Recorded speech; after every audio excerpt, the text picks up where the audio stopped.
Hello friends, आज हम बात करने जा रहे हैं बेसिक इलेक्ट्रॉनिक्स में ही जो हमने कल बात की थी। वो बात की थी single phase half wave rectifier. जो हम आज बात करेंगे वो करेंगे 3 फेज हाफ वेव रेक्टिफायर। देखिए दोस्तों, हमने पढ़ा था कि रेक्टिफायर 2 टाइप्स के होते हैं, एक हाफ वेव और फुल वेव। और जो हाफ वेव होता है वो भी 2 टाइप्स का होता है, सिंगल फेज एंड 3 फेज।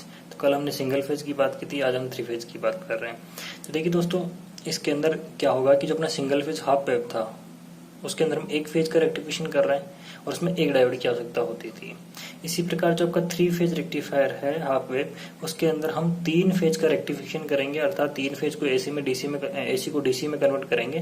तो यहाँ पर हमें 3 डायोड की आवश्यकता होगी और साथ साथ में यहाँ पर हमें न्यूट्रल्स की भी आवश्यकता होगी। तो अर्थात हम सीधी भाषा में ये कह सकते हैं कि हमें जो 3 फेज सप्लाई है वो स्टार कनेक्टेड होनी चाहिए और हमारे पास 3 डायोड हैं, तो हम 3 फेज सप्लाई को डीसी में कन्वर्ट कर सकते हैं हाफ वेव के थ्रू। तो देखिए दोस्तों, इसका जो सर्किट है वो किस प्रकार है। और यहाँ पे देखिए क्या कह रहा है, किस प्रकार के परिपथ में 3 डायोड की आवश्यकता होती है। 3 डायोड की व 3 फेज में स्टार कनेक्शन की आवश्यकता होती है। और कह रहा है कि 3 फेज हाफ वेव रेक्टिफायर में प्रत्येक फेज के प्रत्येक चक्कर, यानी जो आपका प्रत्येक फेज है उस फेज के अंदर जो आपका ये साइकिल चल रहा है, इस पूरे साइकिल का हाफ साइकिल, यानी या तो ये साइकिल या ये साइकिल पास होके हमें आउटपुट डीसी में मिलेगा, ये एक साइकिल का। ठीक है, इसी प्रकार दूसरी साइकिल की बात करें, इसी प्रकार तीसरी साइकिल की बात करें, तो प्रत्येक साइकिल है, जैसे 3 फेज में 3 साइकिल्स चलती है एक साथ, तो उन 3 साइकिल्स को का जो हाफ वेव है वो आउटपुट में प्राप्त होगा इस प्रकार से। ठीक है, और आधा चक्कर पास नहीं हो पाता, इसलिए हमें आउटपुट में प्राप्त नहीं होता है। तो देखिए दोस्तों, यहाँ पर हाफ वेव रेक्टिफायर का सर्किट दिखाया गया है, इसकी कार्यप्रणाली समझते हैं हम किस प्रकार काम करता है। देखिए दोस्तों, आपके यहाँ पर जो दिखाए गए हैं ये अपना अल्टरनेटर कह सकते हैं इसको, कि ये जो अल्टरनेटर की एक वाइंडिंग, दूसरी वाइंडिंग और तीसरी वाइंडिंग, और इसमें एसी पैदा हो रही है। और इन तीनों वाइंडिंग को हम स्टार कनेक्ट करके यहाँ पर ये न्यूट्रल पॉइंट बना लिया, ये न्यूट्रल पॉइंट बना लिया हमने। और ये आपका पहला फेज है, दूसरा फेज है, तीसरा फेज जिसे कहते हैं आर, वाई एंड बी। तो देखिए दोस्तों, हम इसका रेक्टिफिकेशन करते हैं, उसको एसी में डीसी में कन्वर्ट करते हैं। तो हम क्या करेंगे, यहाँ पे प्रत्येक फेज के सीरीज में एक डायोड लगा देंगे। ये पहले फेज के आर फेज, दूसरा वाई फेज और तीसरा बी फेज, और इन तीनों को हम फिर आपस में कनेक्ट कर देंगे हम। तो हम सीधे सीधे ये कह सकते हैं कि जो तीनों फेज है इनको पैरेलल में कनेक्ट करके एक न्यूट्रल जो पॉइंट निकाल लेते हैं जहां से हमें नेगेटिव डीसी प्राप्त होगी। और जो तीनों फेज है उनके सीरीज में ये कह सकते हैं इन तीनों को हम पैरेलल में कनेक्ट कर देंगे, बट जो फेज है इनके सीरीज में हमें एक एक डायोड कनेक्ट करना होगा। और जो आपका डायोड है उसका जो एनोड है, उस एनोड को हमें एसी सप्लाई देनी होगी और कैथोड से हमें आउटपुट प्राप्त कर रहे होंगे। तो यहाँ पर आपको पॉजिटिव डीसी मिलेगी। और यदि आप कैथोड को सप्लाई कर रहे हो, अर्थात इस डायोड को आप इस प्रकार की बजाय आप इस प्रकार जोड़ रहे हो, अर्थात इसके कैथोड को सप्लाई कर रहे हो और एनोड से आउटपुट ले रहे हो, तो आपको नेगेटिव डीसी प्राप्त होगी। अब देखो कैसे प्राप्त होती है कि अपना एक रेक्टिफायर सर्किट दिखाया गया है और हम कंडीशन मानते हैं कि अपना इनपुट है, आपकी इनपुट वेव्स है। अब इनपुट वेव्स के अंदर देखिए दोस्तों कि आपका एक पॉजिटिव साइकिल्स है, ये नेगेटिव साइकिल्स है, आपका टाइम पीरियड है। तो इसके अंदर एक आर फेज का ये वेव फॉर्म चल रही है। देखिए दोस्तों, ये आर फेज आपका आर फेज चल रहा है। ठीक है, इसी प्रकार ये आपका वाई फेज चल रहा है। ठीक है, और इस प्रकार आपका बी फेज चल रहा है। ठीक है, और इन जो प्रत्येक फेज है, इन फेजों के बीच में यहाँ से लेकर यहाँ तक 120 डिग्री का डिफरेंस है, यानी इसके 120 डिग्री बाद ये स्टार्ट होगा, इसके 120 डिग्री बाद ये स्टार्ट होगा। ठीक है, तो अब यदि हम दोस्त देखते हैं कि सर्वप्रथम ये आपका ये फेज यानी आर फेज आता है, आर फेज आता है। तो जैसे आर फेज का पॉजिटिव साइकिल्स आएगा, ठीक है, तो आर फेज का जैसे पॉजिटिव साइकिल्स आएगा इस पॉइंट पे आएगा, ये आपका आर फेज है, आर फेज पे पॉजिटिव साइकिल आएगा तो इसको पॉजिटिव मिलेगा। और इस न्यूट्रल जो आपका कह सकते हैं कि यदि इस पॉइंट पे पॉजिटिव साइकिल्स होगा, ठीक है, तो यहाँ पे आपका नेगेटिव साइकिल्स होगा। तो इस पॉइंट के थ्रू, इस लोड के थ्रू, इस डायोड को हम कह सकते हैं कि यहाँ पे नेगेटिव मिलेगा। तो पहली कंडीशन में यहाँ पे नेगेटिव मिल रहा है, यहाँ पॉजिटिव मिल रहा है, अर्थात ये आपका फॉरवर्ड बायसिंग पे है। और जब भी आपका फॉरवर्ड बायसिंग पे तो इसमें करंट का प्रवाह होगा, अर्थात ये जो आपका हाफ साइकिल्स है ये यहाँ से क्लियर होके इधर आउटपुट में आ जाएगा, यहाँ पर पॉजिटिव के रूप में और यहाँ पर नेगेटिव के रूप में। तो फर्स्ट कंडीशन में क्या होगा कि जो आपका हाफ वेव था वो पास होके यहाँ आ जाएगा। ठीक है। जैसे पूरा होगा, यानी ये जो आपका साइकिल है ये 0 से स्टार्ट होकर के 90, 90 से वापस 180 आएगा। तो 180 आएगा, उससे पहले जैसे ये 120 पे पहुंचेगा, ये साइकिल आपका 120 पे पहुंचेगा, उतने में आपका वाई साइकिल स्टार्ट हो जाएगा। जो वाई फेज है उसका जो साइकिल है वो स्टार्ट हो जाएगा, उसकी वेवफॉर्म स्टार्ट हो जाएगी।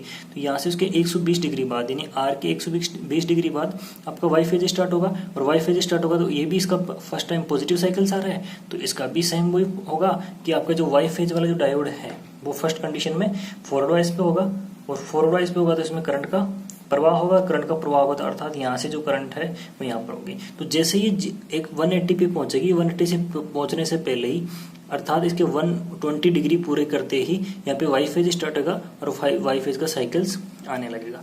जब ये 0 पे आएगा तो अपना वाई फेज 60 डिग्री पर पहुंच जाएगा, अर्थात इसके पहले पूरा होने से यहाँ पे अपना वाई फेज का रेक्टिफिकेशन स्टार्ट हो जाएगा। उसके बाद में ये जो आपका है ये 60 पहुंच जाएगा, उसके बाद में 0 डिग्री से नेगेटिव में जाएगा। जब ये जो यहाँ दिखाई दे रहा है कि ये 0 के यहाँ आया और यहाँ स्टार्ट हो गया, इसके बाद में ये नेगेटिव डायरेक्शन में जाएगा। उस कंडीशन में यहाँ पे इसको पॉजिटिव और यहाँ पे इसको नेगेटिव मिलेगा। जब यहाँ इसको पॉजिटिव और यहाँ पे नेगेटिव मिलेगा तो क्या होगा कि जो आपका है डायोड है वो रिवर्स बायस पे होगा। और जब डायोड आपका रिवर्स बायस पे होगा तो इसमें करंट का प्रवाह नहीं होगा, करंट का प्रवाह नहीं होगा। अर्थात जो आपकी जो ये जो साइकिल्स है, रिवर्स साइकिल्स है, जो आपके कह सकते हैं नेगेटिव साइकिल्स है, वो इसमें से पास नहीं हो पाएगी। तो यहाँ पे ये दिखाया गया है कि जो आपकी पॉजिटिव साइकिल्स है वो इजीली पास हो जाती है, क्योंकि उस समय आपका डायोड फॉरवर्ड वाइज पे होता है। और जो नेगेटिव वाइज साइकिल्स है वो पास नहीं हो पाती है, क्योंकि उस समय आपका डायोड रिवर्स वाइज पे आ जाता है।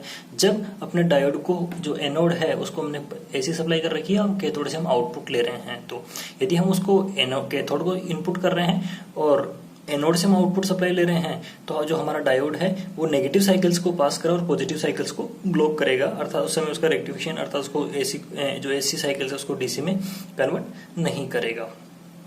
ठीक है दोस्तों, तो इसी प्रकार जो आपका प्रत्येक फेज है, जो आपका पहला फेज था इसका रेक्टिफिकेशन हुआ यहाँ तक, फिर वापस जब फॉरवर्ड वाइसिंग में आएगा तो आपका करंट फ्लो हो जाएगा। अर्थात जो आपका आर फेज है इसकी फॉरवर्ड वाइसिंग में करंट फ्लो हुआ, फिर जो आपकी रिवर्स वाइसिंग थी यहाँ से यहाँ तक, इस कंडीशन में करंट का प्रवाह नहीं हुआ, और उसके पश्चात फिर आपकी जो फॉरवर्ड वाइसिंग आई उसके में करंट का प्रवाह हुआ। इसी प्रकार ये फिर रिवर्स में नहीं होगा, फिर उसके बाद में फॉरवर्ड में हो जाएगा और ये क्रिया चलती रहेगी। इसी प्रकार जो आपका वाई फेज है, वाई फेज भी जो फॉरवर्ड कंडीशन में होगा उसमें करंट का प्रवाह होगा और रिवर्स कंडीशन में करंट का प्रवाह नहीं होगा।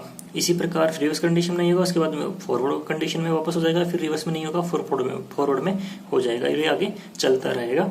इसी प्रकार आपका जो बी फेज है ये जो फॉरवर्ड कंडीशन में आएगा, और वो जो आपका वाई फेज है उसके 120 बाद, ये कह सकते हैं कि जो आपका बी आर फेज है उसके 240 यानी 240 डिग्री बाद आएगा।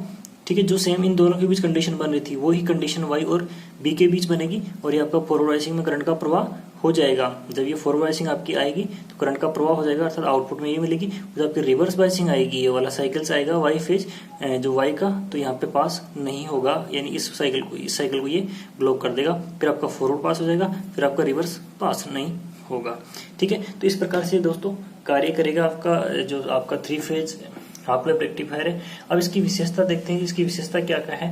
जो 3 फेज रेक्टिफायर है, जो इसका आउटपुट वोल्टेज है वो इनपुट वोल्टेज का 1.17 इंटू RMS होता है। जो RMS वैल्यू हम इसमें इनपुट करेंगे उसका 1.17 इंटू RMS वैल्यू होगा, अर्थात इसका इतना हमें आउटपुट में प्राप्त होगा, जो हाफ वेव सिंगल फेज की अपेक्षा काफी अधिक है। ये कह सकते हैं कि लगभग 3 गुना है, क्योंकि 3 फेज सप्लाईज है। और यदि हम RMS मैक्सिमम की बात करें तो आउटपुट में जो 3 फेज हाफ वेव है उसका output VDC equal maximum into 0.827 volt होगा।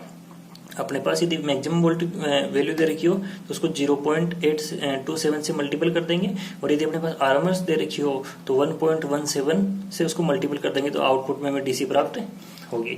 और जो इस प्रकार की जो अर्थात जो आपका 3 फेज हाफ वेव रेक्टिफायर है उसकी जो रिपल्स फ्रीक्वेंसी है वो इनपुट फ्रीक्वेंसी की 3 गुना होती है। अर्थात यहाँ पर यदि हमने 50 हर्ट्ज की सप्लाई अप्लाई की है तो यहाँ पर जो आपकी जो पल्स मिलेंगे वो टोटल पल्स 50 मल्टीपल 3 होंगे, क्योंकि जब हम डीसी में लेंगे तो यहाँ पर फेज समाप्त हो जाएंगे, डीसी के अंदर फेज नहीं होते हैं। तो यहाँ पर जो पल्स आएगी वो पल्स 50 मल्टीपल 3 होगी, 3 होगी, क्योंकि एक फेज का 50 है तो 3 फेज का 50 मल्टीपल 3। ठीक है।